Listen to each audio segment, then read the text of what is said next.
All right, so that should give us some sound, hold us in balanced vibrations, everyone. Thank you so much for joining in today. It's another opportunity for us to connect. Obviously, this is Secret Energy Podcast, episode 5, and we're going to do as we always do around this time. First, I'm going to do a quick sound check. I know we started with no sound, but I did correct that, and so I'm just making sure that the sound is clear enough.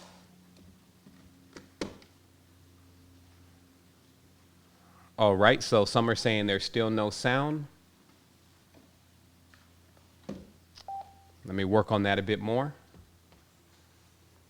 Okay, 1 second.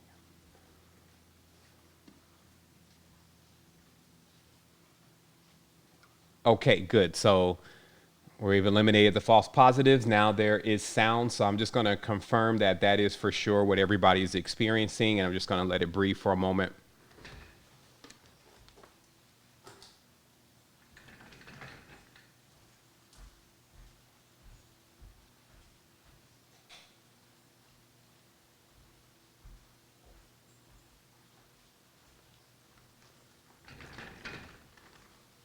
All right, so everybody's saying that they can hear. I'm sure some are just beginning the stream, so it probably was no sound for them when they first started, but now they'll get sound. So, let me just take a moment to get into the right alignment, which is, of course, for me, the center of the consciousness. There's always many things that are happening in our existence. As human beings, we seem to kick up quite a bit of activity. And so I just want to let everybody know we're available for answering questions about this reality and about the metaphysical aspects of this creation. And today, actually, we're going to do a bit of something different. And what I'm going to do is I'm going to give some surface answers to questions. And then I'm going to go in a bit deeper and give a deeper subconscious answer to that same question where applicable, meaning that if the question will lend a deeper explanation, then I will give it that. And I feel like that's important because it allows you not to have to be what people call socially correct. And what that is that obviously there's an answer that people are kind of looking to hear when they even ask a question. And then there's sometimes what originally sparked the question in the first place, which is the part about whatever it is the question is related to that they didn't think about or that they don't know. And we're going to also look into the brain a bit and how the brain is configured in order to bring more clarity to why we ask these type of questions at times. And what I mean by that is that I've come now to completely realize that the consciousness in itself, as we say with the mind, and now we're learning not to separate any of these bodies that we're in, and we're looking at them all as a collective and a part of the same system. But we find inside of the consciousness that the brains are actually stacked and wrapped all around each other. So if each form of consciousness is in itself a matrix respectively, so this is the lizard matrix, a reptilian matrix, a mammalian matrix, and then a newer system called the neocortex type of matrix, but all stacked on top of each other, then we're to see then that the only thing that separates these realities and possible lives that we're carrying on in each of these realities is a thin film. And that this thin film is really, when we say we're having a breakthrough, is what is being removed for us to become more aware of another type of consciousness. And as I highlighted before, since a lot of our experience is based on just that experience, memories, new things, then when we come into that part of the consciousness, it feels like that we're experiencing something new or that we've gained some level of insight that wasn't present in the world before we've come to discover it. And what that can do is it can definitely catalyze the individual that's experiencing that. But I think that oftentimes some of the mistakes that we make, especially if we're trying to apply it to others and generalize, is one, to realize others have had breakthroughs. And then also that some always live in that matrix, if you may, that we're having a breakthrough into. So we sometimes wonder about these different aspects of the mind. Of course, the reptilian brain comes up a lot. And we have come to realize that many are actually functioning in the reptilian brain just because of their environment and just because even their genetic subset. And while others are in other parts of the consciousness more and act out and carry and think that way, act out, carry themselves and think that way. And so that's very important to come into realization of. So I think I've let this breathe enough. So I'm going to go ahead and dive in. Today also, we're going to have a giveaway. We're going to give away obviously a semester of the university. And we're also going to give away some regeneration salve, which is a very powerful product that we've pioneered and been carrying for about 2 years now. And it has 5-star reviews because everybody that uses it and uses it for several different things has exclaimed that it has not only corrected many of the issues that they're experiencing, but has been so, again, useful for other things that they did not know they can use it for. So this goes in a range of anything from sunburns to reducing inflammation to recovering from injuries to you name it. Even mineral absorption, the regeneration salve, and our magnesium products and formulas have been known to be very proficient in doing that.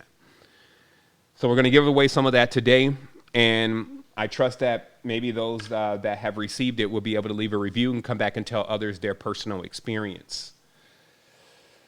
All right, so also what we ask is we ask that if you have a question, that you actually put question before your question, meaning actually typing question before your question, because it allows the moderators to pull out those questions and put them in line or in the queue of question answering. And even if we're not able to get to your question this week, it is in the queue, and more than likely it'll be handled the next week or the week after, depending upon how high the question queue stacks. But I think this is a very great opportunity for us to build a body of knowledge that's also labeled based on questions, because there's a lot of questions on the quest. So if I have videos that just say, here's the question and here's the time that question was answered, I especially think now in this day and age that will be very useful for the aspirants and the adepts that actually listen to this message, because they can actually just skim that and see if there's something that they want to know about, because many things they're already aware of, or sometimes they just want to hear what is my point of view on it. And I see a thumbs down already. It's like, dang, I didn't even say anything yet. So, hey, that's how it is. It's different strokes for different folks. So here we go. Let's go ahead and jump right into this. The last question that we left off. Well, actually, also, I wanted to speak to actually this past week very briefly. In the past 2 weeks, as we've gone into the Sagittarian full moon, or new moon, excuse me, and just the energy that's kind of brought around, and maybe some confusion that people have about some of the things that they saw in their dreams and some of the things that they may have experienced. Now, I personally use my body as the way of reading my own horoscope.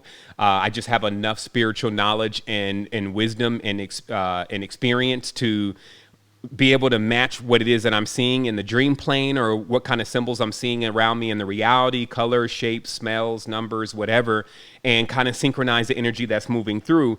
And I like to do it that way first, because then if I compare it against maybe something someone else is saying, or even someone else's experiences, it allows me to dial it in a bit more, and it also allows me to weed out anything that may be vain repetition, meaning when someone else is just reading horoscopes or something that they found from someone else, and they're just saying this is supposed to happen, and maybe that information is not exactly exact.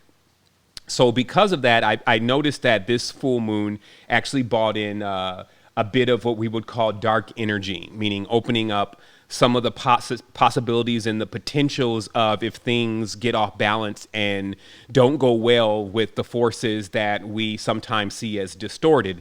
And many of us actually either saw that in the dream space or experienced that personally in our lives with some huge polarized upset that brought in some energy that wasn't necessarily welcomed in our normal systems of balance.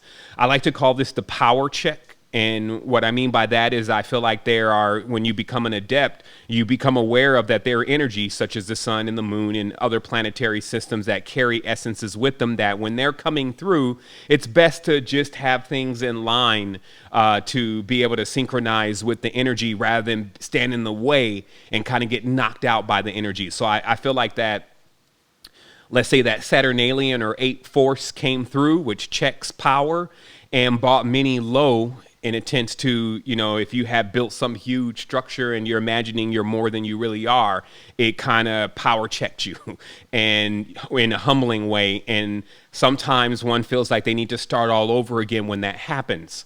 However, when we really, really look into this knowledge, which is really looking no further than self, it actually brings me to a work that I've been reading over a progressive period. Because, of course, many of us actually have quite a few different books that we're reading. And some of those books got some real, length on them, like, one of those 400 or 500, even 700 page books. And so it takes time to actually read through the book. And one of these books that I've actually been reading is called Guardians of the Sun Door. And I'll show that really briefly here on my screen. And this work was actually put together by, let me close out some of the stuff here, Ananda Kumaraswamy, okay? And in this work, which I find, it's actually on the internet for free, it's in quite a few different places, the discussion is actually in relation to what we know as the cherubim. And also I'd like to have the conversation to include those who may be just listening to this in audio. So I'll be doing a bit of descriptive explanation if I'm showing something on the screen, just for those that are viewing this on the podcast in the future. And what this book is actually about is not only about things such as the Sphinx, but basically symbolism that actually shows this dual side or dual nature to the reality. And let me show a little bit of that here. As you see, this is a chimera, which has always been seen as in itself a cognate of several different components all blended into one. The Sphinx is also like that. As we know, the Egyptian Sphinx is a chimera, or it is a mixture between several different beings. However, there's always an emphasis on two polarities or two opposing forces, as you see it here again. And these are all coming from rather old texts, as you can see with the literature, with the illustrations. Once again, we see this same kind of motif. Same kind of motif again. You would think we get it, but common sense sometimes is not as common. But what this motif is actually showing us is that there is, in fact, and of course there's always a floating point. As you see, there's two opposing forces or poles, and then there's something in the center that is attempting to balance those poles. And these are none other than diagrams of the brain, which is actually very important. The brain also gets played down these days because many people think that the brain just has to do with thought. And then there's this emphasis on just working with the heart. And then here we go again in that common good versus bad, or which one is right and which one is wrong way of approaching knowledge, which never renders any true wisdom, but only gets us locked in deeper into some form of conflict. And so as we see with this symbolism, it's saying something, and it's saying something over and over again, and it's saying it throughout cultures, that there are two poles or two aspects to the consciousness that are opposed to one another. And if you notice that in this book, it says on the top here, the guardians of the sun door, and this chapter, which is rather long, is titled the Sagittarian type. Okay, and that's actually what I wanted to just bring up at this point. You can, of course, check out the book at your own leisure. Maybe someone will share the link even in the chat. But the Sagittarian type, and us actually just going into this Sagittarian new moon syncs perfectly for what is really seen when one starts visualizing or experiencing things that are exactly opposite to what they think that they're dialing in or bringing in or even deserve to experience, etc. They get like an opposite or a sudden change, right? And what that's really connected to is it's connected to exactly what is being revealed here about the two different aspects of the consciousness. And us, of course, in polarization, wanting to predominantly remain in one side of our consciousness. And that's, of course, which one we prefer. Different strokes for different folks. Different people prefer different things. You may assume that everybody wants to stay in what you would call the good side of the brain, and that would be your first error, because what you would call good would actually be bad to another type of being. And so in this sense, this is specific to you. And if you're experiencing something that, let's say, is a pole in itself, like right now in the reality, let me give some examples. We're clearly in predominantly I-ness or left hemisphere matrix, meaning that the overall collective programming that we are sending into the matrix because of things like consumerism and things like the financial markets and, disasters and catastrophes that happen, religious preferences, all these things, contrary to what most people think that they would bring us together, they actually pull us apart in many ways. But that pulling apart is also a very powerful part of our consciousness. If you were to understand this properly, it's actually the part of our consciousness that is assigned to the Inus, which is the left hemisphere. And it's important to bring this up because the Inus is also a pioneer. It is symbolic to the sun within itself. It's actually, even when we start using solar calendars as our form of reference of time, the Inus, or the I, becomes way more important than the collective or the everything. But see, the issues with both of these hemispheres should actually be really pronounced and seen by the aspirant and the adept alike. And it's clearly that the Inus does produce newness, just like we always look at the sun as being something that brings in new energies and that new things are associated with it. So too in the other hemisphere of the brain, the collective, if you may, there's often never anything new. And this is the repetitive side of that aspect of being totally collective. This is why you see in many collective cultures, you find them actually, and of course this corresponds to the moon, in many collective cultures you find many rituals taking place where everyone is participating in the ritual. And in these rituals, everyone is dancing together and making the same gestures. And if you've ever entered into any of these societies, you'll find that if you come and introduce anything new, like, hey, maybe we should go in the other direction when we're doing a dance, or maybe we should change the color or the type of skirt, it will be rejected immediately, and you will be, I guess not punished, but at least told that, hey, our ancestors did it this way, it worked for them, it should work for us. Let's never change it or try to make any changes to it. And of course, if you look at certain traditions that really function more on this lunar aspect of co-creative work, they'll also always say things like you should never add or remove or take away from any of these texts or scriptures or rites, etc. And so each of these hemispheres actually have a benefit. However, they also have withdrawals. And what I feel now personally in my own studies, research, and experience is that the reason why we were given a neocortex and even a corpus callosum is to actually begin to learn the lesson of being not only androgynous in the metaphysical rites, but also being able to become a referee of being able to determine the benefit of each aspect of the consciousness and when to use that aspect of the consciousness. Not so much as to suppress one side of the consciousness and to never explore that side of the consciousness because one side is actually better, because that only leads to polarities. And when one is polarized, what happens is when there's a power check, which is basically a pole shift, police actually are cognates of this, but that's like the modern aspects. Police are pole shifters. They come in to mediate situations. At least that was their original job. Same things with referees. Referees, of course, wear black and white. These are the two colors of the polarities. And they come in and they govern between two of these different teams, whether it's the red team or the blue team. And so this corpus callosum and this neocortex is literally saying that our parents have redesigned or enhanced the creation in order to give us another matrix to begin to use to perceive what exactly is happening here, and also to allow us to grow into a realm that consists of both of these poles working in harmony, which is called enlightenment. Everybody that has practiced these traditions for this period of time should know that you're actually working to collapse all of the chakras into one field, to bring all the opposing forces and energies together in a sacred marriage. And then enlightenment happens because now you're able to fully communicate as a whole-brained consciousness, and then you actually come into the awareness of things that others knew not. And this is a fact. So those who are arguing about that kind of thing are actually still on that other side of their awareness. They're still actually in the seed-like neophyte form, and they actually haven't come to experience this or to truly accept this, which generally takes some level of maturity. And of course, it's not a fast thing, meaning that however long it takes for this to happen, then that's how long you'll have in time.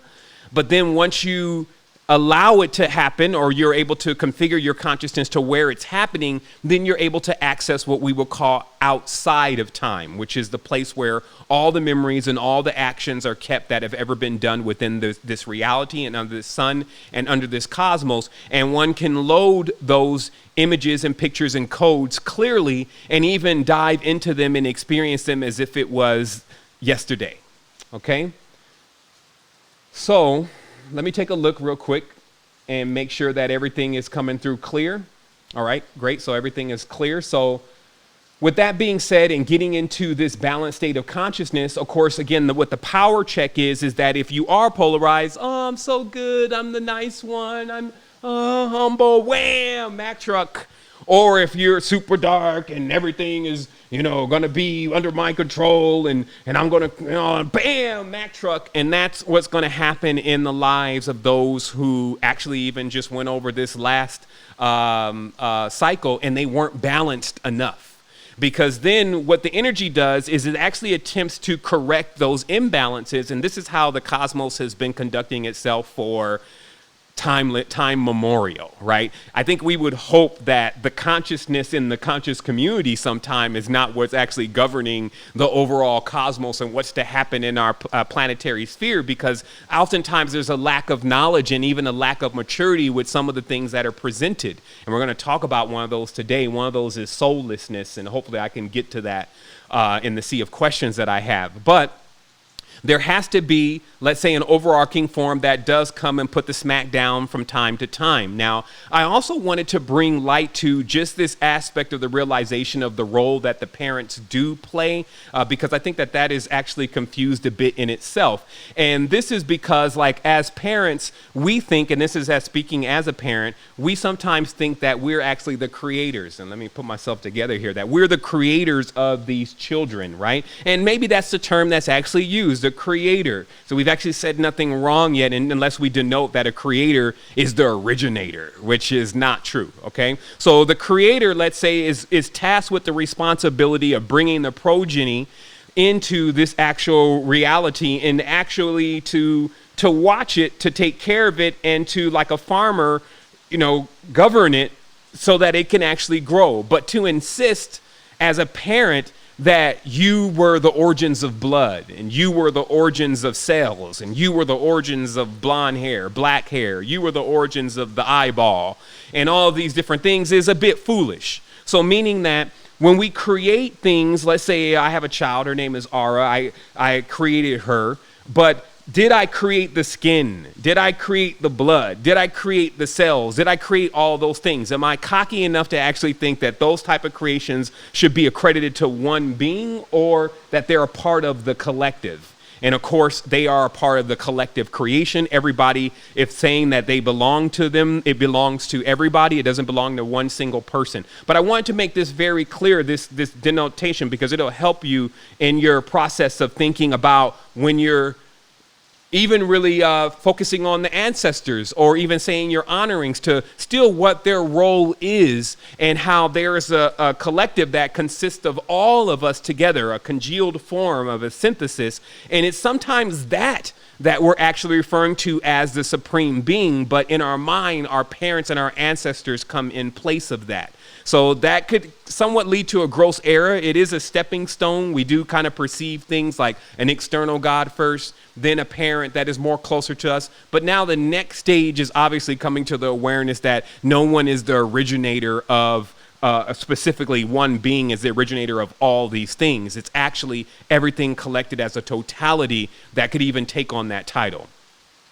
So again, I wanted to make that very clear, because one can confuse parents for having the responsibility as the originator, and that's just false.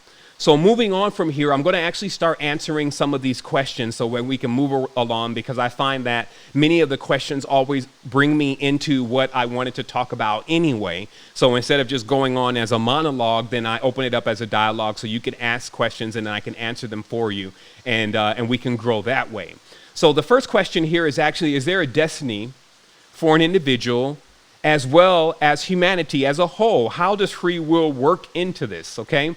And this is once again that paradoxical aspect of the reality where we insist that everything is already governed, but we also insist that there's a free will. We insist that each individual has a destiny, but we also insist that the collective has a destiny. And then when someone says, well, which one is right? Anybody with wisdom will say all of them, because that is the nature of the paradox. So now it's just important for us to explain a little bit more in depth about what is the difference between the individual destiny versus the collective destiny, and what fits into those parameters. So let's just say in this tense, and let me get my stuff queued up here to pull up some things that I feel like will be very instrumental in answering a few of the questions that are going to come along today. And actually what I'm pulling up, especially for just the listeners that hear this in the future, is actually a page that is on the Secret Energy website, and all of the stuff that we've been putting into this new site in order to actually give you the tools necessary to go forth. If you click on this right tab, you'll see that there is a tab called Cosmic Energy, and it leads to this page that we're looking at here. And what this page is, which we call the Cosmic Calendar, is about the energies that are coming across every single day. And we've discussed this before. We've discussed the importance of this. We actually do this pretty much every podcast, but it is so important because some have actually been looking for this knowledge for thousands of years. Others have been looking for it their entire life. Others are looking for it and don't even know that they're looking for it. And then others have it and don't actually know the value of it, meaning that they know how to get to this page, get to this information, but they don't see how it's relevant and important to their lives. But in my experience, it actually is very important, and it means quite a bit to our growth and our awareness of not only how to get into ultimate communication, meaning learning how planetary systems and energies and resonance really communicate with one another, which will also give us greater success in our endeavors in life. If you ever try to communicate with something or someone and you don't know how to communicate with them, there's a wall there. So this is like you going into another country, you don't speak the language, and you're trying to ask a simple question. It won't be so simple, actually. It'll be rather complex because you're not speaking the same language. And so because there is an essence that we found that is rolling through the planetary system that we've been able to narrow down into the archetype of the 9, which we're calling enealogy. And then there's also knowledge and wisdom out there, such as the Droidish numerology system that actually had this knowledge for thousands of years. We're now bringing that knowledge forth because it has always been our goal to actually search for universalism, something that we can actually use as unifying components. And despite there's no one size fits all for everyone, we actually found that when you blow that number up to 9, that you miss no one, meaning that everyone fits into these archetypical aspects of the creation. Now, we've been doing some deep diving into this in ambassador training so those who want to know more about it and even get more information than what is presented on the site thus far, because we're still integrating enealogy, then you can actually enjoy ambassador training and learn more about yourself today. So what this is about is this is about that, because the question is in relation to this destiny or individual destiny. How this works is, let's say, for instance, today is Sunday. Now, I can actually begin based on just these. Let me see, what are the words that I'm looking for? So based on these criteria that I'm showing here, I can actually blow this out into about 1,000 different criteria, meaning that if I have colors, I can now start ascribing even certain plants to this energy. If I have metals and I know the molecular makeup of that metal, I can actually begin to see what metals are more harmonious. And then also, if I have the metal, I can test the vibration, so I can actually see what kind of vibration is more harmonious. If I have the gem or the spectrum of color, then I can actually see the range of the frequencies that are being worked with, gamma rays, and et cetera. And if I have the herbs, then I can also learn how to dial into the space, because I can actually meditate using those herbs and actually see what those herbs reveal to me. And of course, if I have the planet, then I can actually drive it into an archetype, which is actually very important, especially since we're storytelling folk. Meaning stories help us remember things that otherwise would be way too complex for us to remember it from each individual detail. So we create these stories, and each part of the story, if it's told correctly, matches up up to the essence or the energy in which that archetype carries.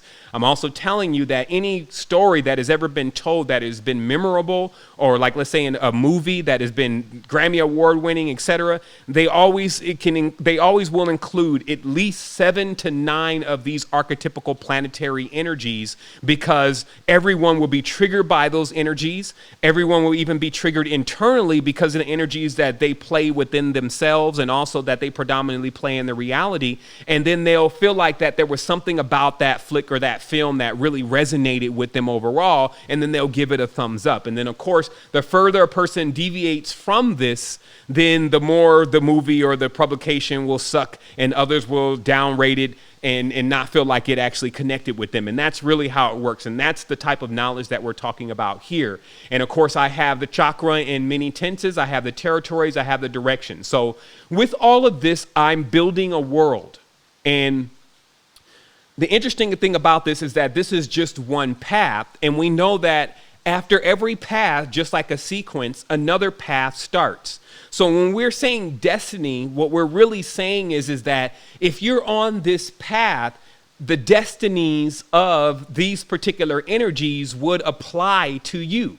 Okay, that's what's being said by destiny. Okay, and then when we say collective destiny, what we're saying is that when you're adding all of this together, and then you come up with a summation, or like, let's say, for instance, when you add all these numbers together, these are the days of the week, 1, 2, 9, 5, 3, 6, 8, you get 34. 3 plus 4 is 7, and that gives us 7 days of the week. So this means that the matrix that we're in right now predominantly exists with these energies working as a synthesis. So the destinies of these energies, when they're all collected together, actually becomes the collective destiny. But here's what we figure out about destiny and why it has tiny at the beginning of it. And that's because it's just a small part of your existence. That destiny is in itself just a small aspect of the creation, because there's truly no end. And destiny seems to hint like that's going to be the end. We take that word as meaning that way. It's your destiny,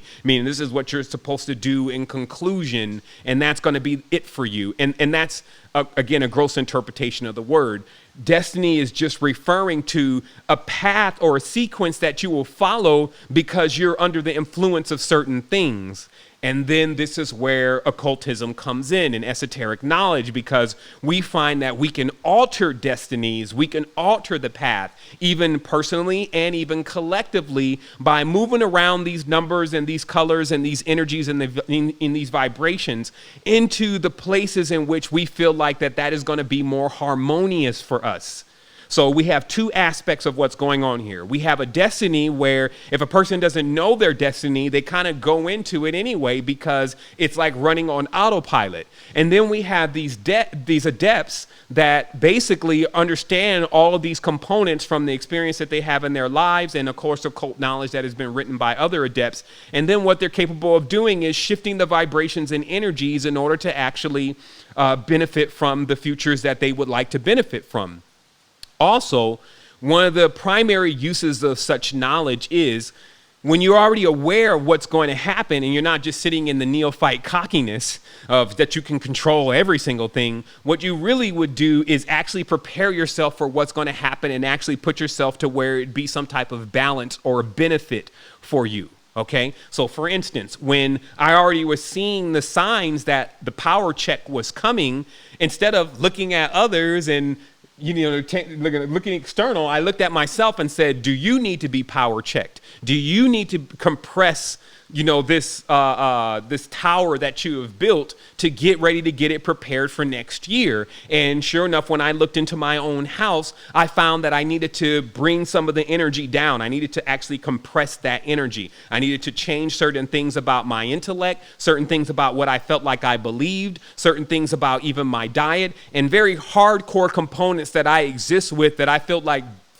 built up my last state of consciousness, but always being adept enough to know that we have to go back in and make a very sober estimate of what we're creating and start debugging it, even if that means taking it apart and building a new one. And Even the website is a testament to that, because I actually took down a website that I felt that had finally got to the level of it working, but I still felt like that it wasn't working completely the way that I felt would be more beneficial for the reality that I'm living in and those that are actually coexisting in this reality with me and sharing this tool. So I tore it all down. Now, someone else that may have that same site may say, well, I've already spent X amount of dollars, X amount of time. We've created all of this and we're going to have to get rid of it. No, I'm not going to do that. And then the power check happens where you lose it anyway, or something goes on where you can no longer deal with it anymore. It's no longer functioning. And then you're forced to actually then go and try to build a new one. But guess then what happens?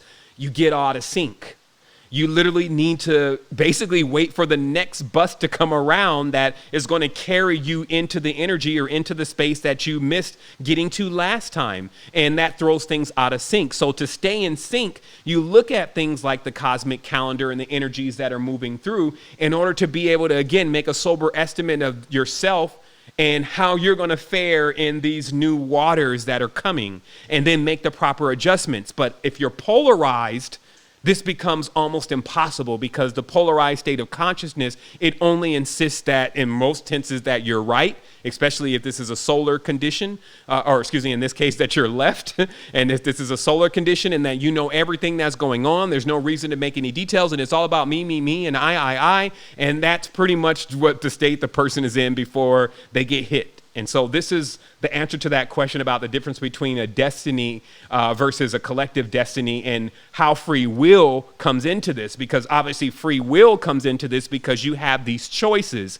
And those choices don't just break down to whether you're going to eat cornflakes or bacon this morning. These choices actually break down to the colors that you're wearing. They break down to the people that you're having in your environment and what they're resonating. They break down to all the things that you see on these charts of correspondences, and then also the things that are not here on the charts of correspondences that correlate with the things that are being presented. And that is your free will, which is your free will to choose what part of the wheel you want to turn things into. So look at it in itself. It's a wheel, just like on a steering wheel. So your wheel is not so much as being able to do just anything that you want, because you can do that. That's what do what thou wilt is the whole of the law means. You could do anything you want, but is it really wise to do that? So this is the thing. That's what the adepthood and the maturity is really about, is making the decisions of how to turn the wheel in the direction in which you find will be balanced. That's also another thing. The I-ness can often tell you, well, this is what I want to experience. But if it's not the time or the place or the energy to experience that, and you force yourself into it, you're going to be polarized. So instead of asking yourself what it is it that you would rather experience and that you would rather prefer, it's easier to ask yourself, how am I going to come into balance? Because when balance happens for you, anytime a pole shift is occurring for everyone else, it's not occurring for you. You're actually benefiting from the shifts that are taking place. So I trust that that should be very clear. The next question is, can you give some examples how to use direction, territory, and numbers on the cosmic calendar on a daily basis? And of course, I actually just did that right now. You would view what is the day of the week, and then you would resonate. And this is, of course, why we do this. And I guess I will answer a little bit more about what this question is pertaining to. And it's basically that now that you know that this knowledge about what energy is coming across, because we have the cosmic calendar here for you, why would you want to dial into the resonance of the day? Okay, and there's a few reasons here. One is variety. Okay, and this is what, I was getting across even about the diet, which may come up today, may come up next week as far as some of the questions coming in about that.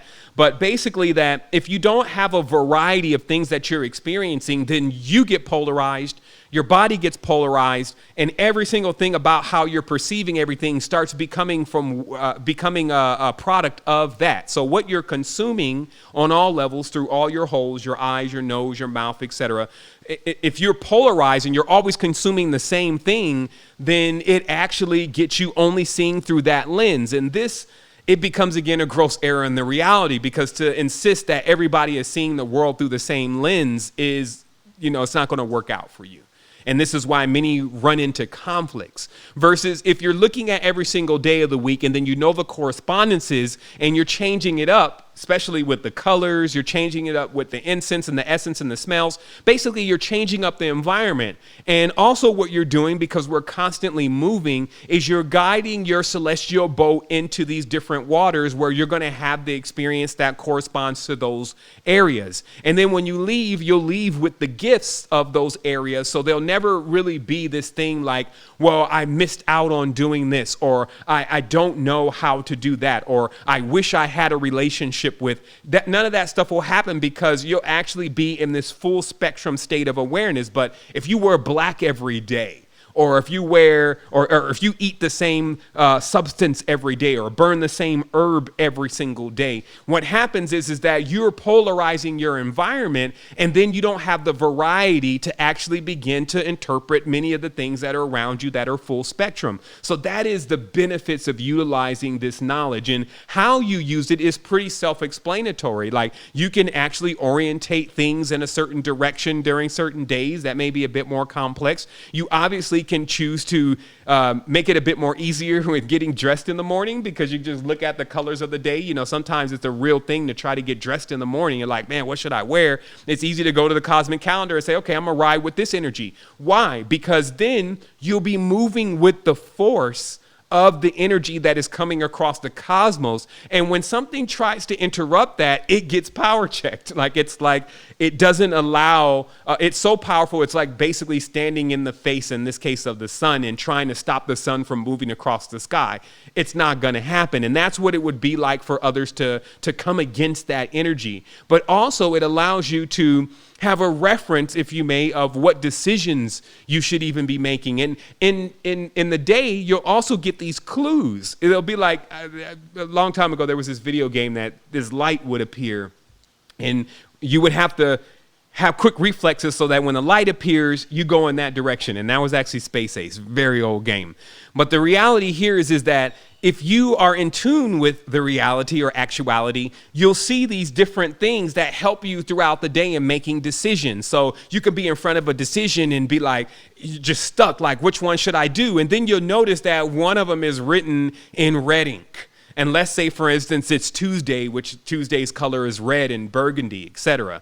And so you would immediately think more that maybe this is the one that I should choose, because it actually is into the resonance of today. And that's how it really works, because the environment is constantly speaking to us and constantly resonates these vibrations. Now, this knowledge was also buried because there was an adamant action that continued to happen in the past with removing people off of the synchronicities of their life and how they really connect with the cosmos in order to get them out of balance.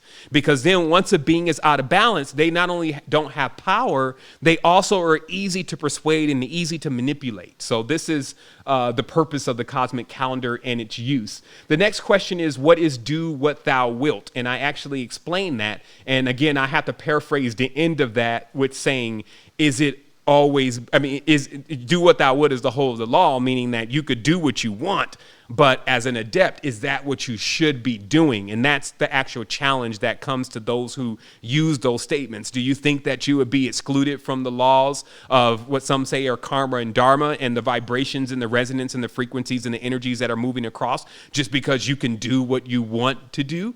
No, you would still reap what you sow, but you can have the ability to do what you want. And that's what that statement is actually about. This next question is what are your views on homosexuality? And this is kind of like a two-part question. I have to answer it from the surface level, and then I have to answer it from the deeper level. And so the surface level is actually, it doesn't even matter.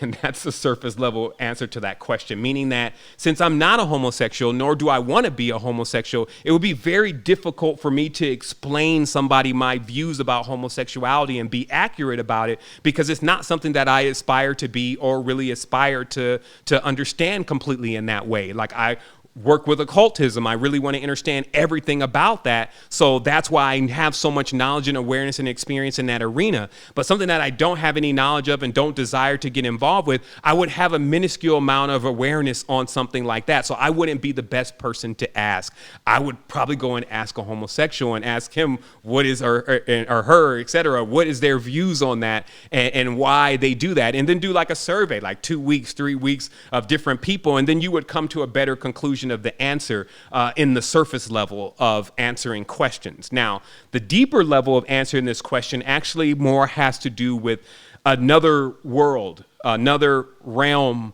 of entities that actually themselves are all masculine. And in this, what I'm referring to is that the book that I asked everyone if they had time to read, which is Alien Wombs and Alien Spirits, was a deep dive and a very sober approach to the realization that there is another group of entities here on the planet, some known, also known by some as the Zayrin. Some also know them as the Jinn.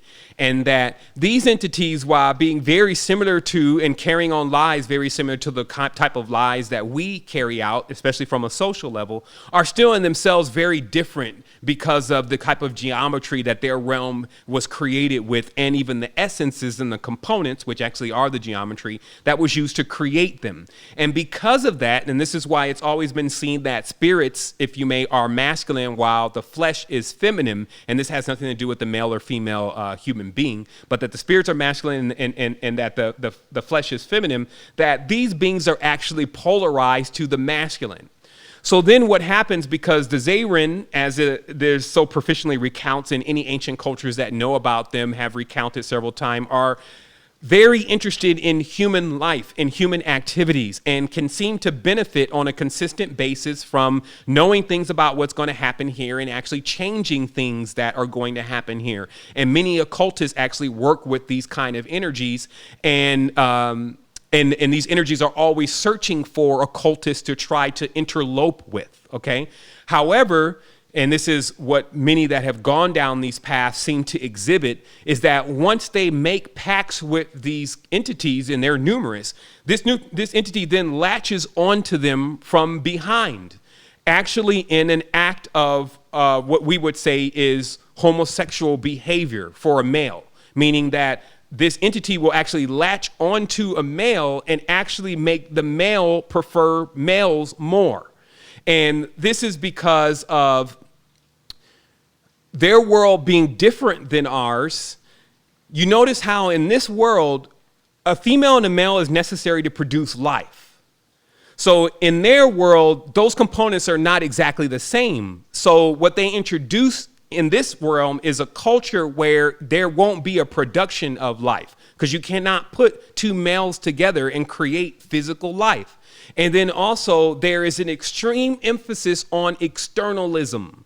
Externalism means that a person who is consistently searching for something outside of them, not inside of themselves, but something that's outside of them to give them pleasure, to give them acceptance, etc. And so what you would see then is for someone, and this is, I won't say in all cases, there's never an all case answer to anything. But in many cases, what you'll find is an extreme extroversion when one has taken on these kind of aspects of their reality, meaning that they'll need to consistently get approval from everybody that's around them in order to feel like that they're doing the right thing and that they're okay.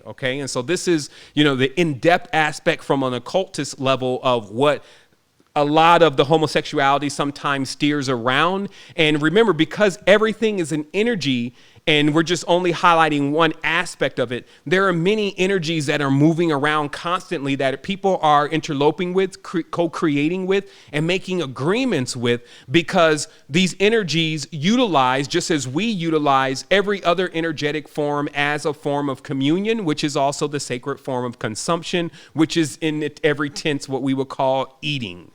Meaning that we are interlocked in this reality into a consistent form of what we would call consumption, where every energy in this cosmos is consuming another energy in order to make a transformative energy. You see this in alchemy, you see this in daily life, you see this with your own consumption. Even breathing air is you taking in a certain essence, what we're calling oxygen, and then transforming it into another essence, which we call carbon dioxide, and then that essence being used by the trees, and then them continuously taking that essence and then turning it into something else, and also other chemicals that we don't even really utilize or don't utilize as much, such as nitrogen, etc. So this process of consistent connection, co-creation, and interloping goes on in the reality. And the only thing that you can really do to begin to govern what's eating you, somebody said, hey, what's eating you, man? I see something's wrong with you. What's eating you is actually the essence that you're vibrating. So notice how some people don't actually like to eat certain foods, like even the cleaner foods. Some people don't like that. They may like to fry foods and stuff all the time, right? And so when it comes time for the broccoli to hit the plate, then they're like, oh man, I don't want that because it doesn't taste good. So that's their preference. So too, energies actually function that same way. And so when your energy, and also, I need to make this very clear.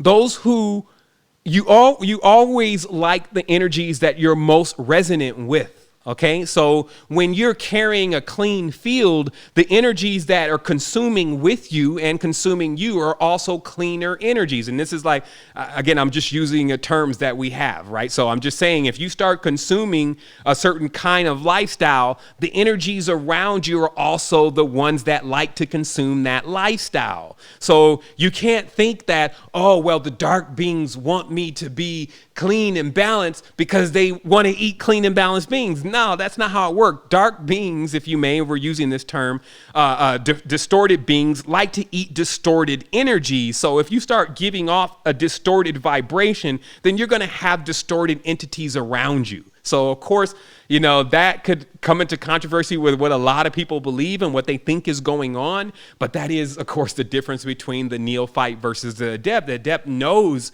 what's happening, and the neophyte is just insisting that they know, even though they may have no facts. And this gives us the facts about energy and consumption. So the next question is, could you please give your recommendation for vegan creatine? Okay. Creatine in itself being an element is something that you can actually go and just get by itself. So I'm not sure exactly why why we would want to find necessarily one with the title vegan on it. This is like saying that the water is vegan. Creatine you can find in different forms, and there is a creatine that is not made from animal stuffs. So that's the creatine that you'd be looking for. The next question is, why do I feel a kind of fascination and attraction to the dark occult knowledge? This is the easy one. It's because the other hemisphere of the brain, and remember, there's other parts of the brain. I can't say it enough. And let me look for my chart really briefly here, because there was a recent, I won't say discovery, I would just say a reassertion. I just have to go to my Facebook page real quick about that there being that, first of all, it said that we have a triune brain, which literally references that there's only 3 brains. But what I found is that there's actually 4. And that somehow, I guess in the notations of when they decided that there was only going to be 3, when the 4th one they decided not to make that edit. And actually refer to a lot of the things that we do in the reality as being directly a part of what we would call the reptilian brain, when in fact, that's actually a part of the lizard brain, because that is another aspect of our consciousness. So let me click this open really quick and blow this up here, and here we go. I'm gonna do a quick screen share, and what we're looking at for the listeners is we're actually looking at a brain or our brain, exactly, not a brain, okay? And what we find here is we find the neocortex, or the new brain. So it literally insists that this is a brain. We have the limbic system, which can sometimes be omitted as being a brain within itself. And then we have the reptilian brain, and then we have this lizard brain, okay? And I'm bringing this up because what happens is that certain parts of this consciousness, like for instance, the reptilian brain is fascinated with the unconscious, right? And then the lizard brain seems to definitely be the oldest brain and is actually attached to more of our primal aspects of how we came through life, which was actually, we came forth from darkness. It's very clear that many beings came forth first from the darkness, and that many of the things that relate to darkness, such as owls, wolves, and all nocturnal life forms are actually cognates of that particular aspect of the consciousness.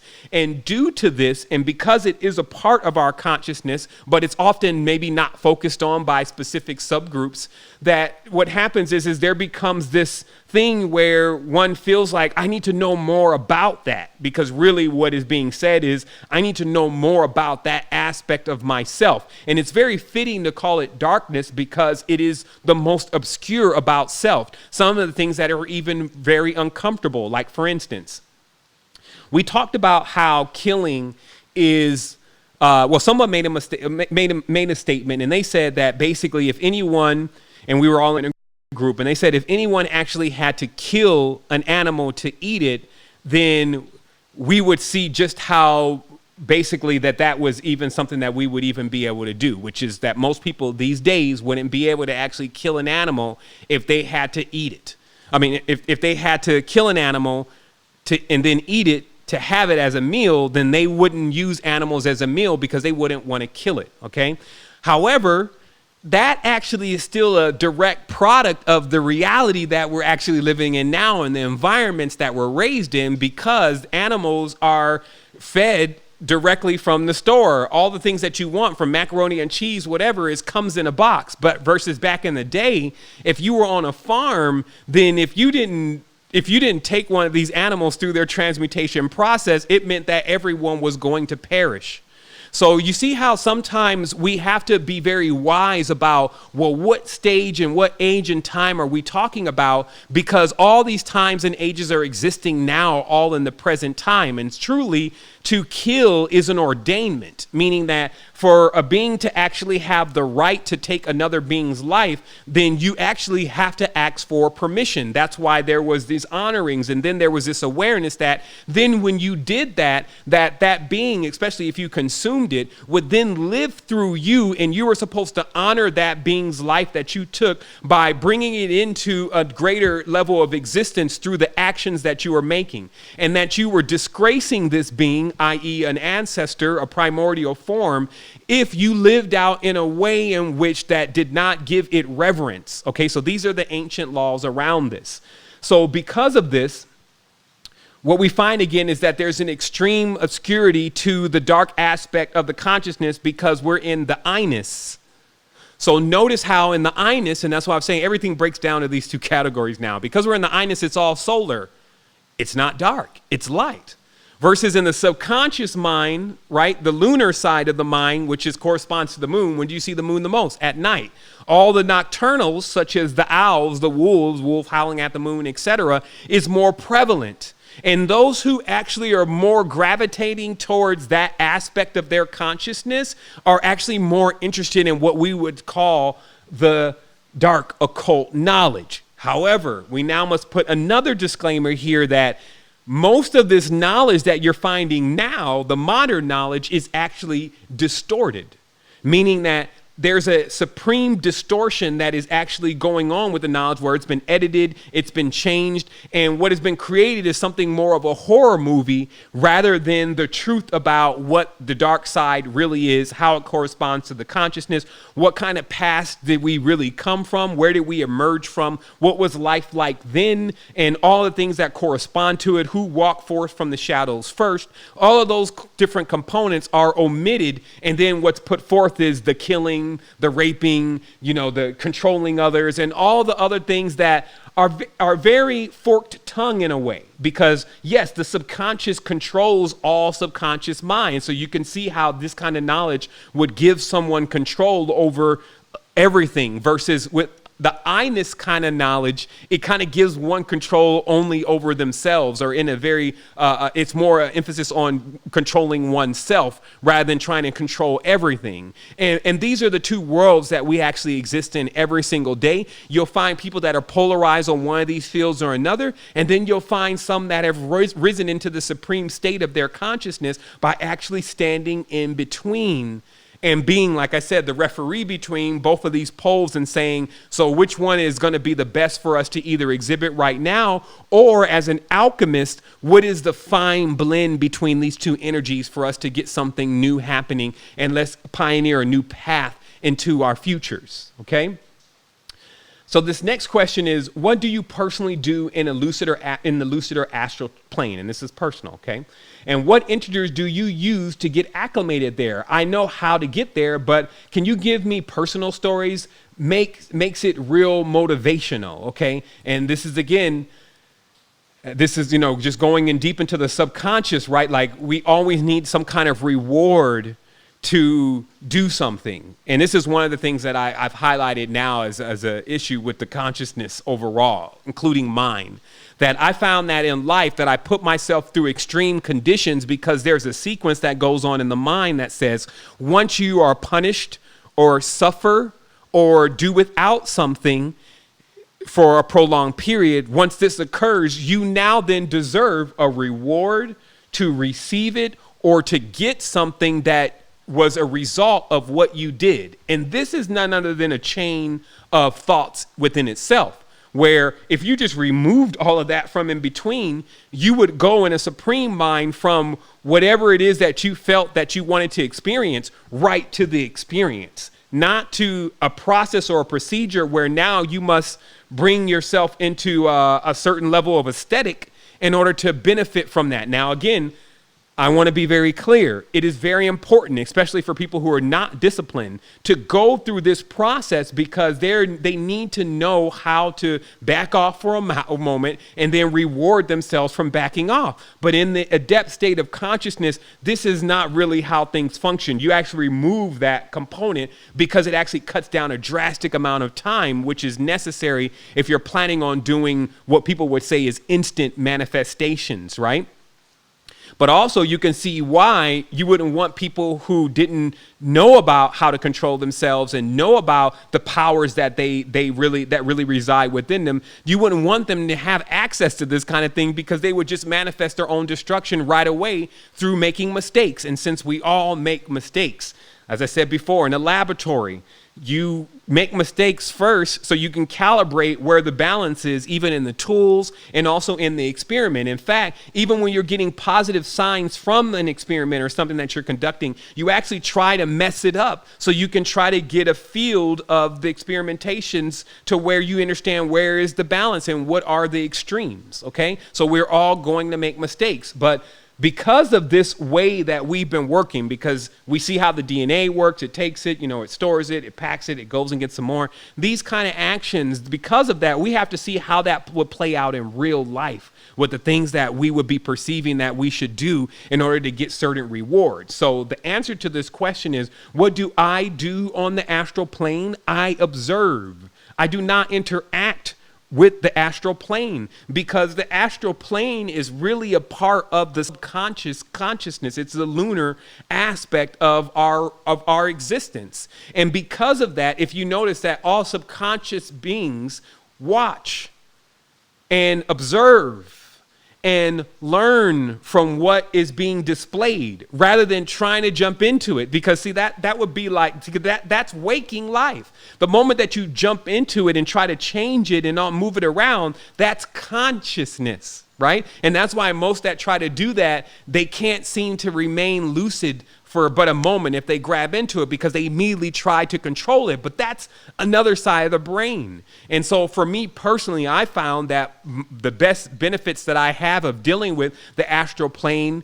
is just observing the astral plane when I have the opportunities to go into those states, whether that's in meditation or whether that's in sleep, and then reflecting against what I'm seeing to understand what it's trying to tell me. So I sit as a student in the astral plane, not as one trying to conduct things in the astral plane. So it's personal here, so I can only, meaning they said, what do I personally do there? So that I only can answer it in that personal way because that's what I do. I observe. The next question is here. This shirt. I think I need to turn the brightness down a little bit over here. Give me just a quick second. Also, let's take a quick moment and let me just refresh myself, get some water, and we'll come forward with the remaining questions for today. And yeah, let me pop this on real quick, and then we'll come right forward. Wholeness. There are unknown forces that don't want us to realize what we are truly capable of. They don't want us to know the things we suspect are extraordinary about ourselves are real. I believe that if everyone sees what just a few people become when they wholly embrace their gifts, others will awaken. Belief in oneself is contagious. We give each other permission to be superheroes. We will never awaken otherwise. Whoever these people are who don't want us to know the truth, today they lose. I know what this is. This is the moment we are let in on the universe. But as we raise in vibration, as individuals do, they see more, they become more, they are more. For those who are not going to become more and bring out the best they can be, it means by joining the consciousness of the universal creator's mind. When you do this, certain facilities within your body will begin to function better, dreaming in color, precognition, knowing somebody's going to call and they do. All these things are showing you that you're going forth. If these things are not happening, you're going backwards. And that could be from the bad food, from being ignorant enough to take the shots, thinking that the shots can help you, and even the very air we breathe. Now they're putting chemtrails up into it, which contain titanium, barium, and aluminum, and that's bad for your body. So everything on this planet is being worked for bad. But the Creator has said, the planet has said, I want to be good. So for all of those problems, there are solutions. There's ways of cleaning up the chemtrails. There's ways, as I say, of taking out the bad things in the food, cleaning up your water, cleaning up your brain, your mind, and your soul. The thing is, you have to want to, have to be disciplined enough to do those things you know are right if you understand who you are and make this a better place.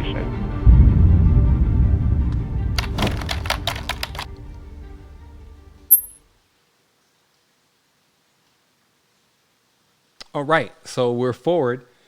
And all right, so we'll keep going with this because there's quite a few questions here, and I wanted to get through this next stack because that's kind of how this works, is that we get through a whole stack and then we hit into the next week. Let me just take a question. Let me just see here. Okay. All right, cool. So we can just keep going through this.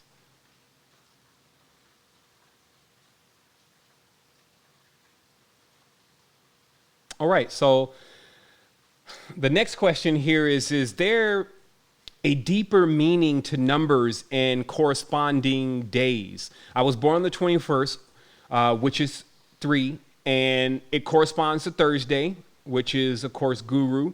And interestingly, I was born also on a Thursday. Is there something I am missing at all? And no, the question here is that basically there are quite a few correspondences, and this is how you dial into yourself. And what I'll say about this is that imagine if I just sat here and I told you everything about you. How exciting would that be, seeing that it's coming from in an external format? It's so much more enjoyable and useful when you actually experience it through yourself. And so what we've given is we've given the guidelines on how to do that. So if you're a 3, you're able to go to Thursday, and then you're able to see those correspondences, and you're able to start dialing into that space more and learning more about yourself by actually being in resonance. So if you know that you're a 3 and you were born on Thursday, they call that like a double power. That means that you are more of like a 3 than even the average 3. And because of this, that you would find all these different insights and synchronicities within the repository of knowledge that's been made available about the 3, which of course is Jupiter. And again, I can only say, since we're still incorporating Eneology into the platform, that we are going through a lot of this knowledge, and some of this knowledge is available in ambassador training if you wanted to join and know more about yourself from that respect. But then also you have these charts of correspondences, which is the cosmic calendar. And if you start putting that in your environment and start shaping your environment around the things that you know resonate with you according to these instructions, then you'll have all these different insights, whether through your dreams, in your meditations, in that what you would call deja vu, in those times where if you're smelling a certain scent and it seems to bring back lots of memories, all of that would happen because you're actually dialing into the vibration that you truly are. So that's what I would welcome you to do with yourself. And I think that that's when it would be the most impacting. Also, I guess maybe there's notations of questions being placed elsewhere, but I did want to make sure that we were getting the questions that are coming through today somewhere, and I know the moderators will handle that. So that way, when we do finally get to those questions, that we can actually begin to answer those questions. So I just want to make sure that the questions that are coming through today, because I do see them here, are actually being notated somewhere so that we can get to them next week. And so I trust that they are, so I'll keep going. The next question is, can you go into the 9th and 7th dimensions and how the 8 seems to be a possible repeating bridge, okay? And now, since it says dimensions, I wouldn't be able to tell you about the 9th or the 7th dimensions or even the 8th dimension. And it's because, just quite frankly, who do we know that we can actually say has been, and they can actually say to themselves that I was on the 9th dimension and this is what happened? I think that the conscious community is doing a lot of that, like, oh, I was on the arc bridge of the angel and this is what it, and then just be totally lying about this. And what this is causing is it's diluting the knowledge that we actually really know about. And it's also making us focus on things that are not necessarily solid enough for us to even put focus into. So I can't really speak on the 9th and the 7th dimensions, because even if I was on them, there wasn't like a sign that said you've now reached the 9th dimension. But what I can say from a numerological level, because that's what's also mentioned here, is in numerology. So in numerology, the number 9 is the planet Mars, and it's a protector. And it actually doesn't come in the final aspects of the sequence inside of our matrix. It actually comes as the 3rd aspect. So we get 1, the sun, 2, the moon, and then 9, which is our day Tuesday, which is the Mars. And it's because that, as we talked about in the sequence, sun being the synthesis, or like itself a seed, compact, everything all contained in that point, but needing to be broke down. Then the moon comes in because it's the divider, it's the division component. It can break things down. It refracts the light, and then it refracts it like a mother will break down something very coarse like meat into a liquid for the child that's inside of her stomach. And in this process of growth, which is a gestation period, and this is why, of course, also the moon has a lot to do with time and the days of the week and the cycles, right? Even the menstrual cycles, etc., all correspond to the lunar body. This is because that time is now taking place, because now basically it's got to hatch. But when that process is happening, you can't just leave it exposed. You have to put a guard around it. So Mars is a cognate, at least in my level of understanding metaphysics, the cherubim around the garden, meaning the protector, the outer shell around the egg. Okay, and that's actually what 9 correlates to. Versus 7, which is actually the tail of the dragon. It's basically the aspect of the moon that corresponds to the side that is visible. So there are two numbers, by the way, that are missing from our days of the week, for those just tuning into this. And that's number 4, which is Rahu, and number 7, which is Ketu. And these two energies correspond to the poles of the moon, respectively, meaning the visible side, which is Ketu, which is known as the tail of the dragon, and then also Rahu, which is number 4, which is what we would call the dark side or non-visible side of the moon. And so with the number 7 and its intuitive aspects and pursuit of spirituality and consciousness is constantly in a tense fulfilling many of the things that we are looking, it's carrying the body of what we're experiencing within our subconscious mind, which relates heavily to our spiritual aspects and ways of being and our overall goals in life. And then when we have 8, and I'm just explaining them not necessarily in the context that the question is being presented, like 8 being a repeating bridge. Not sure what a repeating bridge is. I would hope a bridge would repeat, seeing that if something is going over it, then it would remain there. But actually what 8 is 8 is a governor in every respect, meaning that because it is the last number in the sequence, it comes after 6. And then now 8 comes. 8 is the law. 8 is bar. right? 8 is Saturn. It is the rule. It is responsible for even concluding, like the end, killing things, etc., removing them, and things that take a long time, gems, the correct way to develop wealth, etc., wisdom, anything that takes a long time to develop, then that is what 8 is assigned to. So that's, my understanding of it, and what I've also seen being emitted from the planetary bodies. And I feel like all of them play, in many respects, bridges to each other. And ultimately, you would need to summarize all of the knowledge in order for you to actually begin to bridge all of these states of awareness. And so that also means that if you really prefer one teaching over another, or you're polarized in some way with seeing that Saturn's the bad one and we need to get rid of that, then this is what it would mean to break a bridge, because then you would actually take this knowledge, which has been being used for, a countless time, and then you would actually begin to break it apart and try to create your own. And that, I won't say it can't be done, but never reinvent the wheel. This is what they say, meaning that if you find something that's working perfectly and you see that each of these are archetype in a story, there's not actually really any other part of the story that you can come up with in an active matrix. So because there must be sadness, which Saturn, the number 8, often corresponds to, that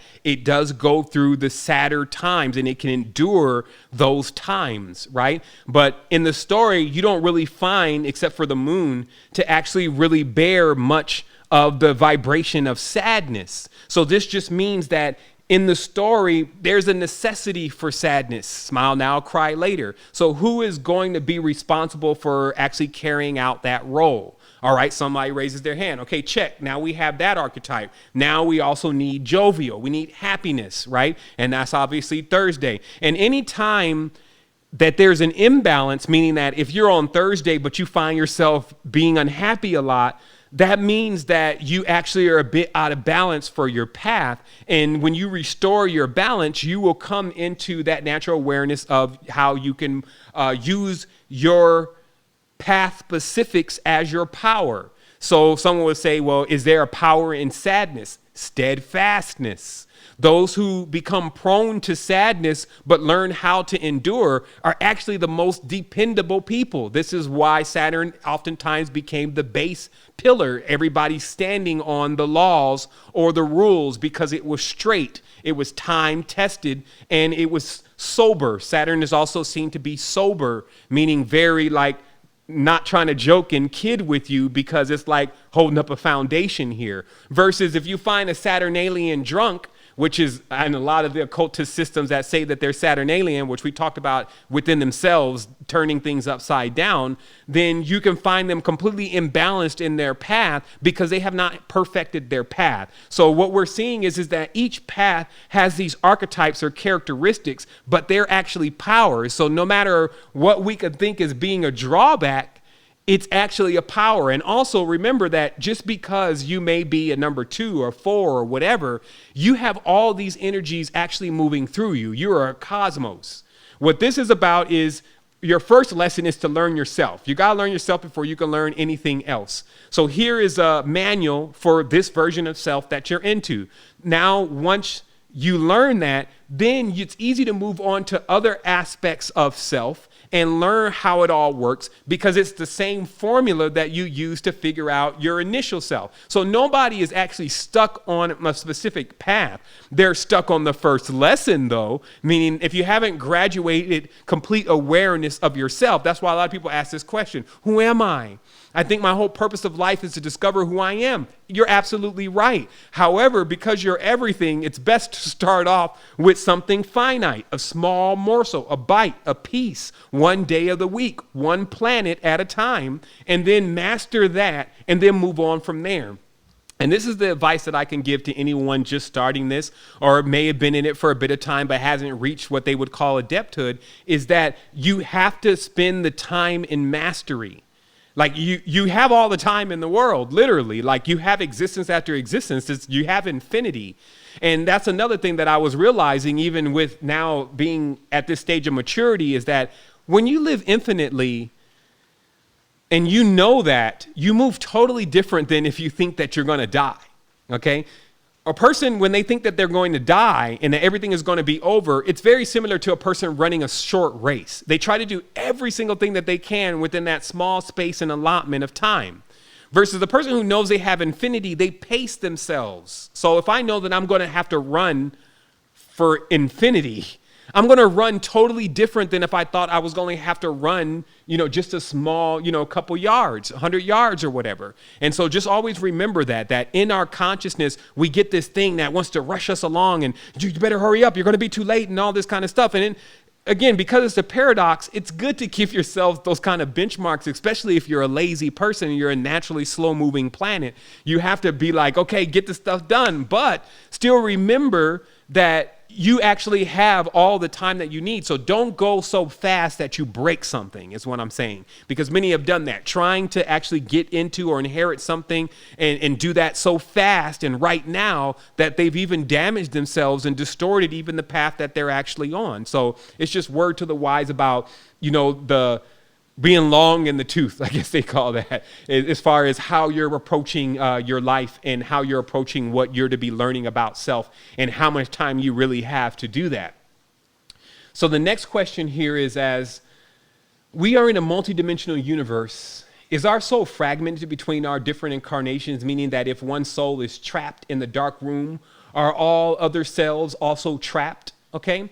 And what I'm starting to really see again within this terminology and within the construct of our consciousness and how we're being taught to use our consciousness is we sometimes refer to states that we're supposed to be in and we're not correct about those states, right? So again, for me to insist that I'm trapped would put me in a trapped position, because what I'm saying is actually manifesting, and that because I'm the controller of my own existence. So I have to be very careful about what I'm saying that I'm actually in. And then also, if you have a hard time doing that and you actually really do feel trapped, still remember that if you're observing yourself as being trapped, you're actually doing that from another point where you're not trapped, because someone that is trapped is experiencing a trauma in which they cannot even be aware that what they're experiencing is what is going on, i.e. a trapped person doesn't think that they're trapped.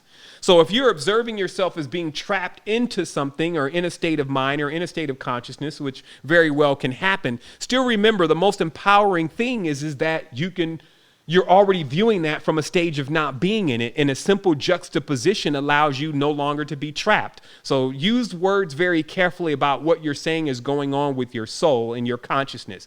Now, what is happening, and I'll bring you the analogy here, is that we've discovered or explored just about as much of the divine feminine world that we're in as we've discovered personally the use of the chemicals and the essences and things that are here, and likewise what the feminine is capable of doing. And so let me break this down. So what I'm saying is individually, not collectively, because a lot of times when we say, well, we've already cracked the speed of light, or we already know what the atom looks like, and we already know, and then we speak as if we speak as though you know. Like that you have seen the atom before and that you know what nitrogen and boron mixed together does, and that you know how to break down silver into an alchemical component. And that is not true. You don't know how to do that. You have to learn how to do that. You have to go into that exploration. So this, of course, is the danger of the collective. As I said, there's pros and cons, because in this collective state, we're like, we already know what, and it's like, but you have no experience in that. You're just admitting that others out there know, and you're saying that somehow what they know is a part of what you know, but that's not what's actually happening. It's a very paradoxical reality. So how much you know specifically about these chemicals and elements and things that belong in this divine feminine, which is the planet, how much you know about that stuff is about how much you've really explored.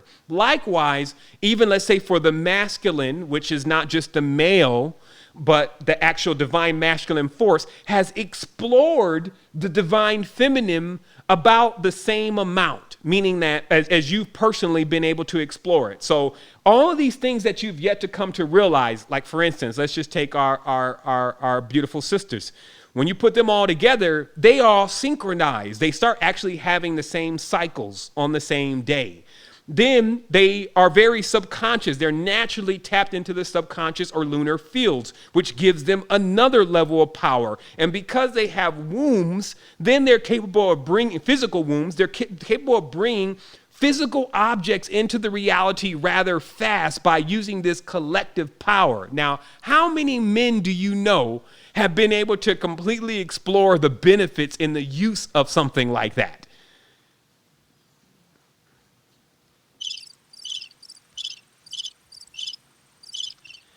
That's about how much.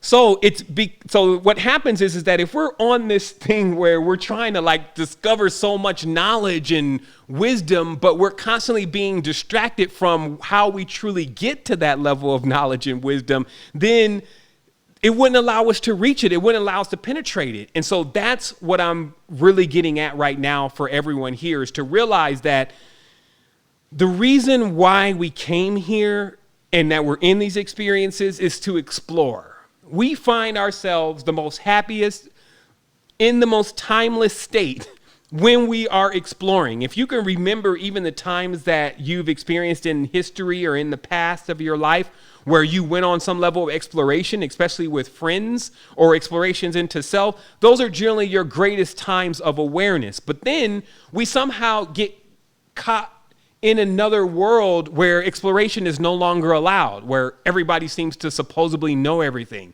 And then everybody speaks in this collective, like what someone else figured out is exactly what they already have figured out, even though they never went through the experience themselves. And we have to be careful of that, because your personal exploration is your personal growth. And then when you start realizing just how much you haven't explored and seen yet, you will actually start restoring happiness back into your life. And this could have a lot to do with why you haven't gone out of the country in a while, why you don't actually study other languages, and things that why you haven't studied chemicals, why you haven't really looked into animals and seen how their brains are put together and how their vocal boxes are put together, because all of that is exploration of the divine feminine. And because we still have so much to explore, I don't think that the divine feminine journey of exploration is going to end anytime soon. I don't think that the parents are going to conclude the venture, because you actually haven't discovered as much as what's in this universe or university yet.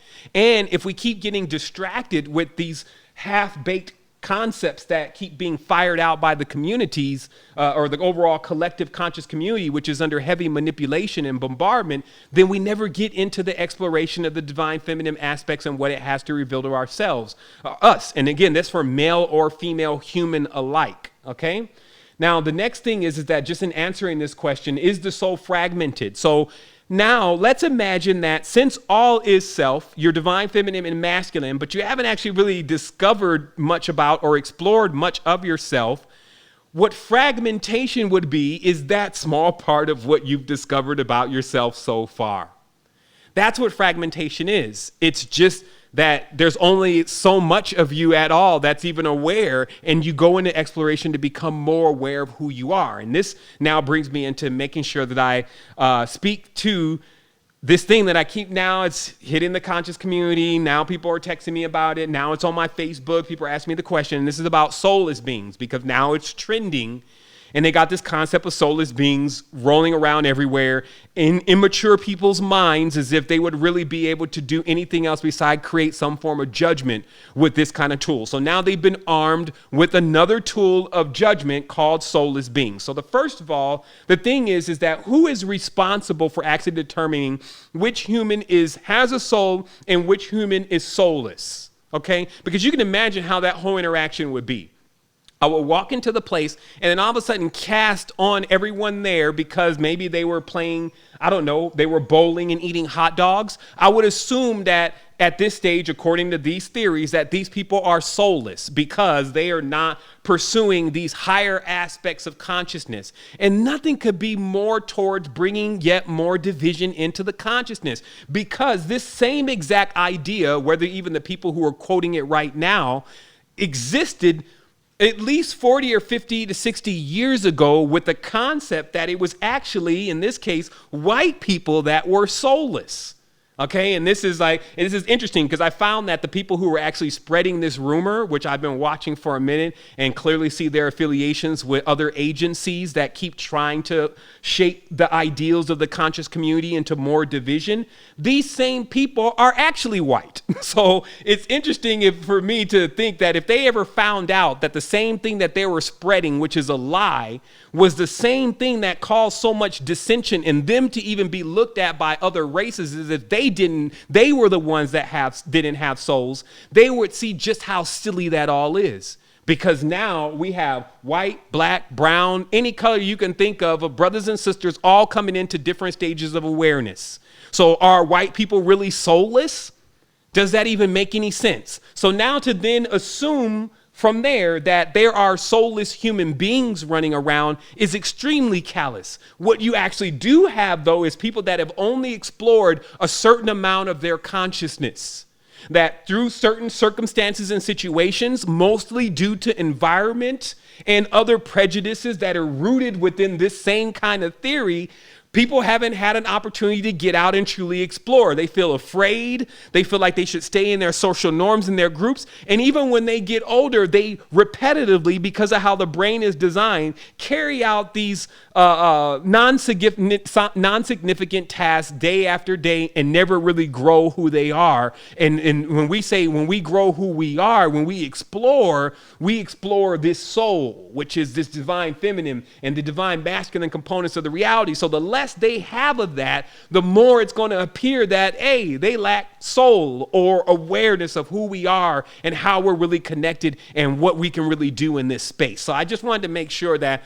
I spoke towards just that concept, because I see these dudes, they pop up, they come up with these concepts, then they come up with a story. We're great storytellers. This is a paradox. So truly in rhetoric, this is what they talk about with Socrates and Plato and all of them, that if you let them talk, you were going to lose anyway, because you couldn't stand in the paint. A person who has a very broad vernacular and a strong grip on linguistics and body language and those kind of things, they could be trying to tell you should kill yourself. And somehow in the end of the conversation, you may just, because if you listen to that and you didn't have the stance and the wherewithal right away to know what was really happening, then you would be influenced. So it's important for us to realize that common sense is not common. People can actually paint stories that seem to answer questions that we may have, but just because that has come forth and it seems like that's the truth to the matter, it doesn't mean that it always is. And oftentimes,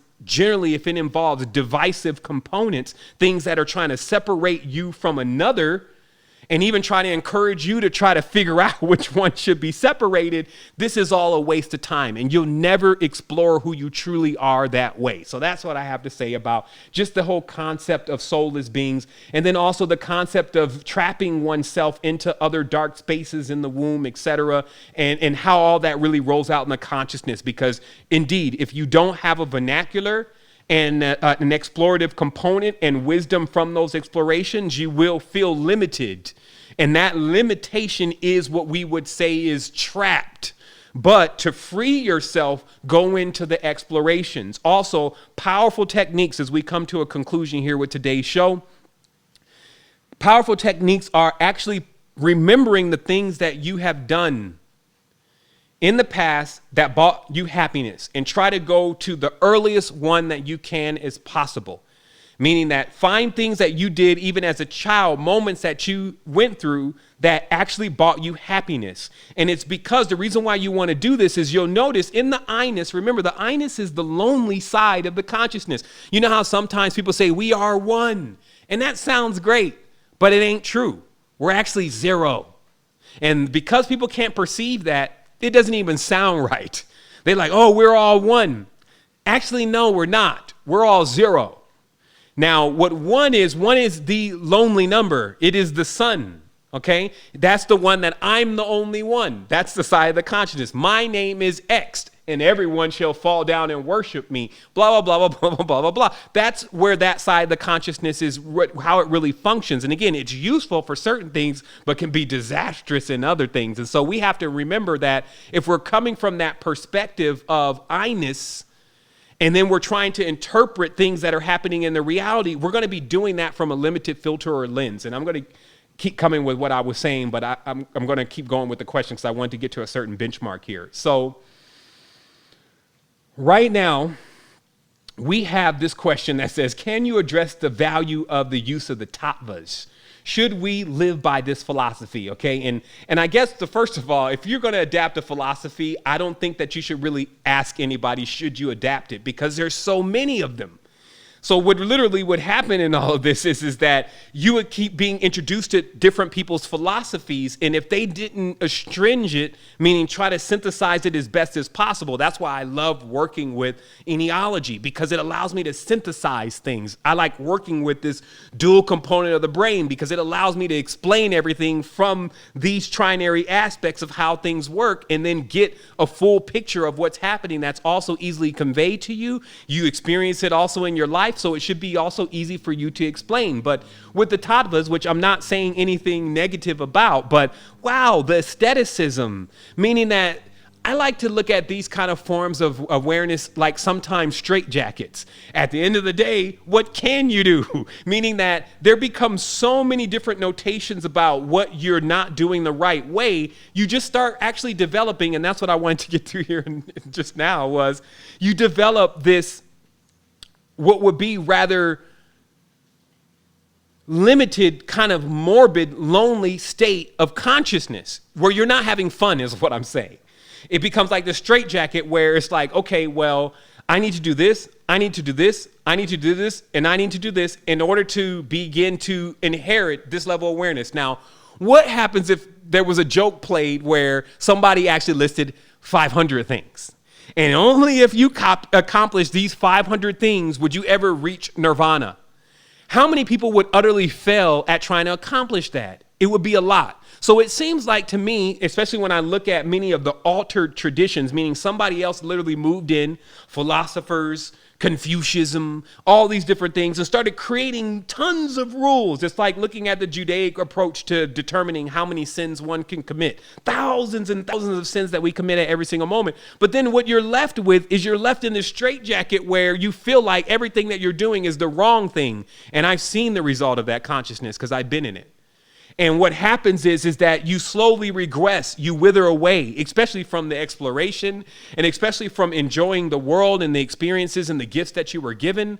And all of that starts to basically go into this singular lonely state of consciousness where you're not interacting and you're doing nothing to actually forward your level of being aware of the joy of the creation. And so many have done this now. This is why they're escapist. They want to leave the world. They want to get away from this. They want this to stop. And they're not actually seeing the purpose and having the gratitude of the purpose of why all these things are actually here and why these are like tools for us in a toolbox. All the different choices that we can make when we say even do what thou wilt, that's extended because of the range of the spectrum of the different things that can actually be done.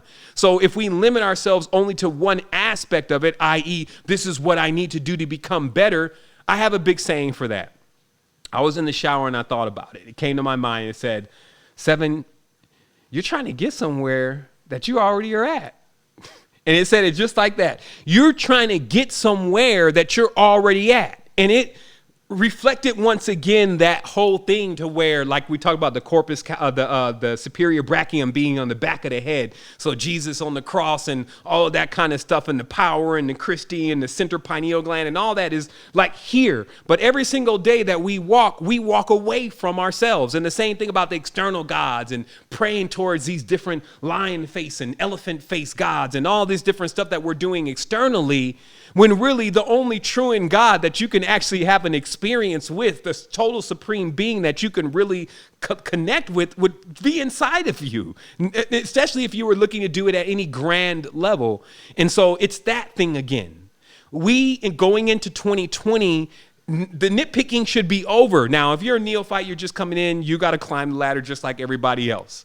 However, if you've been in this for a minute and you've seen all these ways of thought and walks of life and all this kind of stuff, and you're still beating up on yourself like you're dealing with Jesuits in the papacy, I would get off of it already and start empowering yourself with the exploration and the joy of what you've gained so far, and actually stop and take a moment and look at yourself and the people that are around you, your family. Like sometimes like people want to get out of relationships, they want to leave their kids, and they imagine there's going to be this great life for them outside and somewhere else. And the truth is that that's what the I-ness is breeding, and a world of I-ness is actually breeding, is this forever pursuit towards something that's pioneering. But as a balanced being, you have to be able to look at what's there. Like my children, my wife, my friends, my mother, this food, this ocean, these mountains, and realize everything that you're actually trying to get to, you're already there. And only takes for you to remove the aspect from your consciousness that you have not received that yet. And that becomes very important, because remember, we have to continuously, and this is, I guess, maybe a product of the conversation when we get around here next time. Just like I said, we have to glide through the cosmos and experience these different days, even days of the week, change up the colors in your clothes. Look at what Earth is doing. Earth is like one of the biggest archetypes of what we should be doing. Some people have been asking me about the diet and what should be the best diet. And what I'm saying is seasonal, a seasonal diet where you're not eating the same thing every single day for the entire year, because the planet doesn't do that. The planet, the animals that are here, which are cognates of the body that we live in, they don't do that. They forage and eat and consume things based on seasons. And so for us, if we're seasonal beings, then we get this broader palette. So we're less vulnerable for the allergic reactions that we have when we become polarized. Okay, so I hope that that's clear. Let's see exactly where we're at. I guess I have to stop at this stage. It's about 1:35. It's been beautiful. There's been a lot happening in our realities inside and out. I just want to highlight today that we should really focus on, coming into unity and alignment. Like some of the stuff that we see happening in the reality right now and what's really going on have only one solution: unity. And so if we keep creating more categories and components to say why a person cannot be accepted as even being a human being, or accepted as someone that we should love or care about or think about or try to find solutions for, we're not actually going in the direction of actually finding any real solutions to what's actually taking place in our reality. And here's just the thing about this and how this is paradoxically designed, meaning that there's multiple parallels of reality going on here. If you figure this out for yourself, you will be the one that goes into a level of existence where everything around you benefits from what you've discovered. So in your self-discovery, if you figure out that all is self, you will unlock a reality of awareness of all is self. But that doesn't mean even a person next door, even a person right next to you that has not unlocked that stage of awareness, which is a gift, to be given a key to unlock that, will have that experience. And that's what, again, is the paradoxical aspect of the reality. That's why it makes it solo. That's the I-ness side of things, something that you need to achieve. And collective, something that you would want to discover and then give to others so that they begin to benefit from it in the co-creation. That's how it works. It could be confusing for those who don't have a strong grip on both aspects or both hemispheres of their consciousness. Confusing in itself actually means that someone who is not able to fuse both aspects or bring both aspects of things together in order to create a new level of synthesis. So be the referee. You're in there with black and white, grab your whistle. Anytime that there's some type of conflict, blow it. Throw a flag. Foul on the play. This is about us getting to us, the whole thing, getting into another state. So if you're just considering your mind, if you're just considering your soul, or you're just considering your body, that doesn't make up us. You have to actually consider all of these things that you've been given, and you should look as a governor. Like you're the king, Kahin, over your own consciousness. So you should basically be looking at creating mediation between all of these lands and making all the citizens of these lands, which are, of course, are the bacterias, the thought forms, etc., you bringing them all into a stage of harmony. Last thing. If there's anything you walked away from this conversation with, I want you to walk away with this specifically. Remember, all of this is energy, okay? It's all energy. So even when you get into conflicts or you experience something in your life that there was a lot of energy transferred at that moment, remember that energy is trying to do the same thing all energy tries to do: survive. Okay? I want you to realize this. When you get into a situation and there's strong energetic signatures being used, this could be arguments, this could be anything. Joy, that's the one we were talking about earlier. Find those joy reference points. But even the arguments and things, they are energies and they want to survive. So how do you think an argumentative energy can survive other than by continuously reminding you of it? Now, the issue with the I-ness, because again, there's pros and cons, the I-ness likes to focus on those things only, because what the I-ness is like, I don't ever want that to happen again. Okay, that's why the I-ness gets stuck a lot.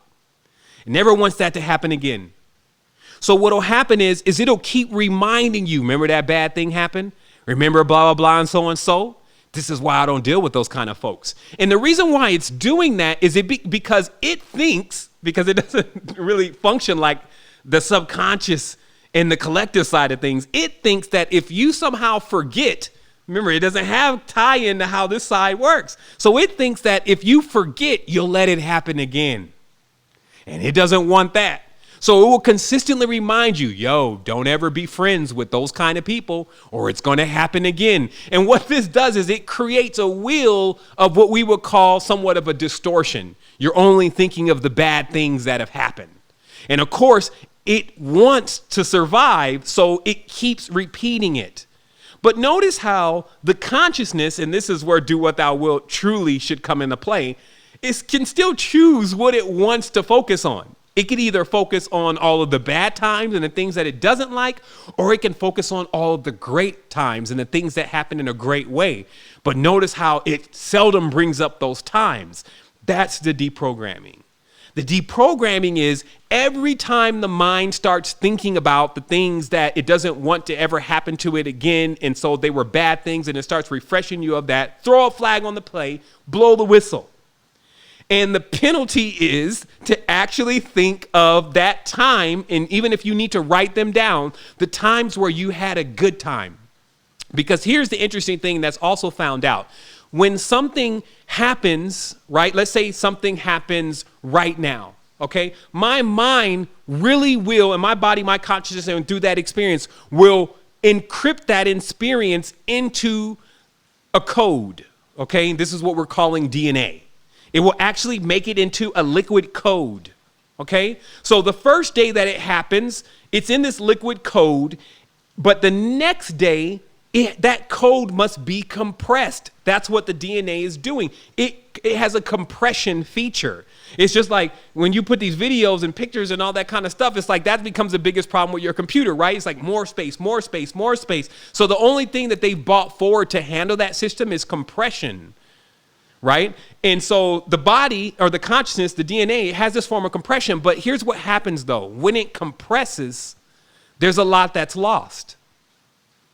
It's just like you taking an image and then trying to remember that image 2 days later. It starts to become vague what that image looks like. And then when we get a year down the road, the actual representation of that image of the situation that really happened is either almost gone or bears no resemblance to what really happened in that scenario. So this is what it's like also with having a lot of distorted memories and bad memories, is that they truly don't actually bear a resemblance to really what happened in all the integers that were involved that created that situation. The only thing they have is fear. I don't want to ever do that again. I never want to let that happen again. And what this does for such a beautiful mind is it puts a lock on the beautiful mind where it does stay stuck in this tense, into this loop where it keeps looping around those memories. And the only way to break yourself out is to go into the stronger codes, because you'll notice that those times that you had that were great times, they're almost as clear as if you were recalling them the day you experienced them as you start to sit in them. And that's why I'm saying it's a meditative technique. You can do this before bed. Start thinking about the great times that you've had and then blow it up in your mind's eye like an IMAX scene.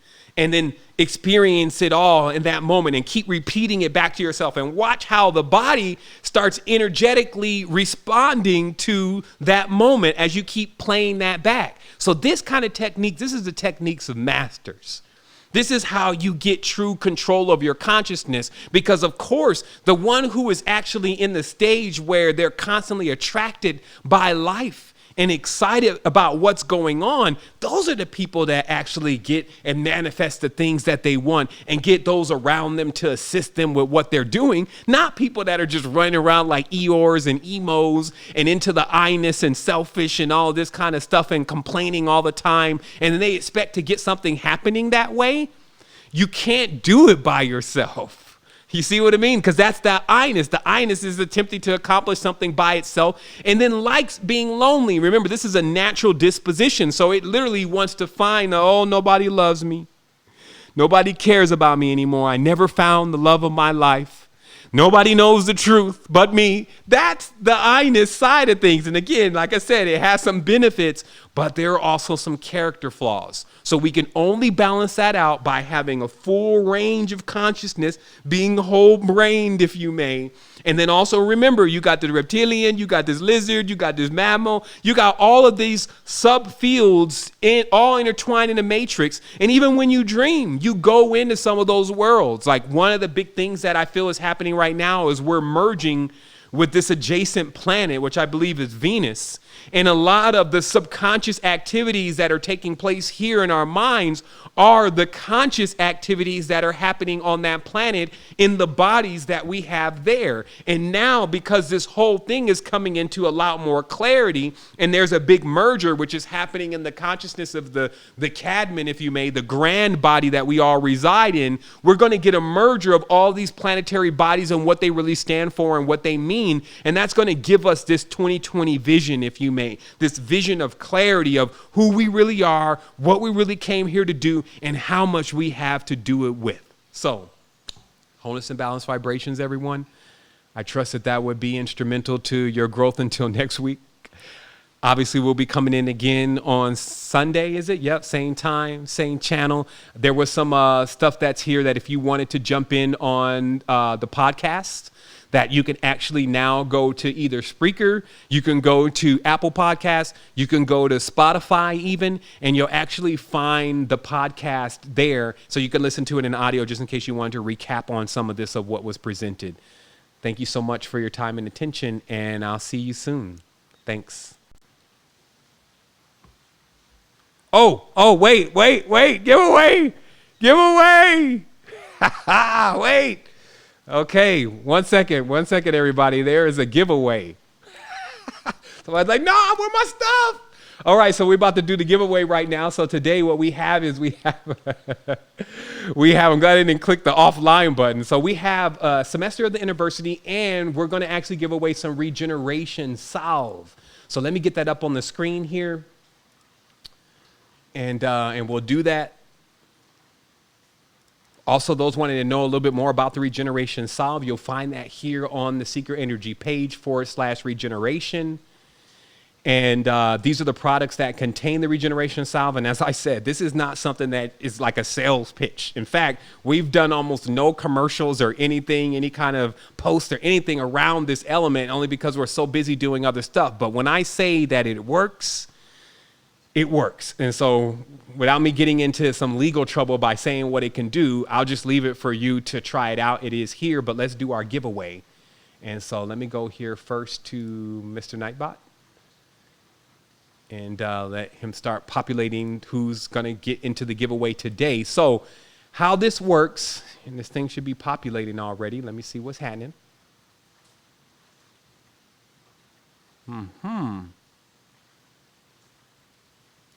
What's up, giveaway? Okay, so how this works is, and I guess the giveaway works when we go to the actual screen. So if you want to be entered into today's giveaway, you only need to enter something into the chat box, like wholeness, what's up? Yeah, I think some of the stuff you said today will work. I really like this. I'm going to check out the podcast. I see you next week. Wholeness and balanced vibrations, all is self. Anything that you put in there will actually enter you into today's giveaway. So I'm going to give a few seconds for those that are just jumping in, still on the line with us, to actually put themselves into it. And again, you do that by you can type a period into the chat box and it'll work for you. So let me just go ahead and pull up that screen real quick and check him out. Okay. Lots of harmony going on in the chat today. Love to see everything in alignment and in tune. What a journey, right? And it just keeps unfolding. Like, I'm never now at this point like, and this is it. This is the final. They'll never get me like that anymore. Like, I know for sure this is infinity and we are to pace ourselves appropriately. Like, I definitely don't want to be all emoed out, as I say, all distraught all the time in infinity, not, enjoying life, enjoying the experience. I'm definitely not going to go through infinity like that. So this is now the time that we become aware of just how much power we have. All right. So we have 130 eligible users, and I'm going to go ahead and start this process. So yeah, let me go ahead and do this. It's always a moment for me. I just want to make sure we get as many people in as possible. All right, so we're going to roll it. So right now, what we're going to give away first is either semester 1 or semester 2 of the university. That will be of your choosing. You can also gift it to someone else. And for those who want to know where the university is at, it's actually on the Secret Energy site. You can pop open this tab right here. Actually, that's the university login. You can pop open this tab over here, and you can go to courses and you'll actually get to the university. Let me put that on the screen here. And you'll get to the university and you'll get to all the courses. As you know, we did semester 1, semester 2. I've been feeling semester 3 is coming, baby. For 2020, I feel like there's, don't quote me on this, but I feel like there's only going to be 3 semesters. I feel like that once I come in on semester 3, I'm going to be able to summarize all of the topics that we bought semester 1 and semester 2. But I just said earlier that I'm going to stop saying that it's going to be the end. But semester 3 is coming. There are some things that I feel are worthy of a semester 3. That's really how I do. Is that some folks just keep releasing stuff over and over again. It's been about 2 years since we've done an university semester, and it's really been for me that long to gain a certain level of awareness that I feel like will give us an enhancement over semester 2. So it's not all about just releasing more and more universities. For me, it's about being more and more precise and gaining a greater level of synthesis every time an university is released. And I feel like that for sure one is coming on. Also, if you just wanted to dive into the courses individually, you can, and they are here. And there also is a syllabus, and what that is, of course, is a layout of what exactly you'll learn in the university. For those that want to know about the contents of the university, you actually find that here. So you'll see what every single, I guess you can call that course inside of each university actually contains and what it speaks on and talks about. So powerful information for anyone that especially is just getting started, and even adepts alike that want a more succinct approach at what exactly is going on within our curriculum. So you'll find that here. So let's roll it. All right. Wow. 260. I'm glad I waited. That doubled up. So, all right. So we're going to hit it right now. We're going to give away 2 semesters. And here it goes. So our first winner is Quintez Burks, Wholeness and Balanced Vibrations. Yeah. You have been able to somehow acquire the most valid and the most precious ticket to the university. I got a golden ticket. All you got to do is hit us up in the bottom of any of our websites, predominantly secretenergy.com. In the bottom right corner, you'll see a tab that will get you to support. Go ahead and ping us in support. Sean will more than likely hit you back and say, yep, we got you covered. Give us your name, your email address. And since this is the university, then that's all we need to go ahead and get it to you. And we'll send you an email when everything is loaded. So that's one university. You can also choose Quintez to give that to anybody that you would like. And you can also have a choice between semester 1 or semester 2, peace and wholeness. So we're going to roll it again. So again, that's Quintez Burks. Let me screen capture that actually, just to make sure we have that. And we're going to roll it again. There it is. That's Michael Atkinson, Wholeness and Balanced Vibrations. You've actually been able to acquire that golden ticket, again, to the university, either semester 1, semester 2, same rules, Wholeness and Balanced Vibrations. Thank you again for entering. And then finally, we're going to give a bottle of regeneration salve away today. And let me do it one more time. Roll it. Let me screen capture that. Michael Atkinson, again, the same rules apply. Just contact us in the base of the website and let us know who you are, name and email address, and we'll go ahead and get you signed up. And of course, what semester that you would like. And here it is one more time, Hunter 4D. On the hump for that regeneration solve, wholeness and balanced vibration, that is for you. So all you would do is, again, contact us at the bottom of the website. Give us your name, your actual physical address, because we need to mail it to you, your email address, and we'll make sure that gets out to you in a timely manner. And so that's what we have going on today, family. I almost remembered, not forgot. So that's what's up. Thank you so much again for bringing your essence in on this co-creation. We've grown very strong and powerful in this time off this wisdom and experience. And we also connect with each other in so many spaces. I have no doubt that infinitely we'll continuously meet each other and greet each other and be happy about each other's presence and what we have to deliver, and continuously strengthen each other on the exploration. I can always remember that no matter how dangerous the situation was or how perilous it may have been, of course, you're thinking about it in a child's mind. When I was with my friends, I thought of none of that. So knowing me, that you found a true friend, a true guide, or a mentor, if that's what you need in your life, and that I'm always going to be in this space doing just that, wholeness.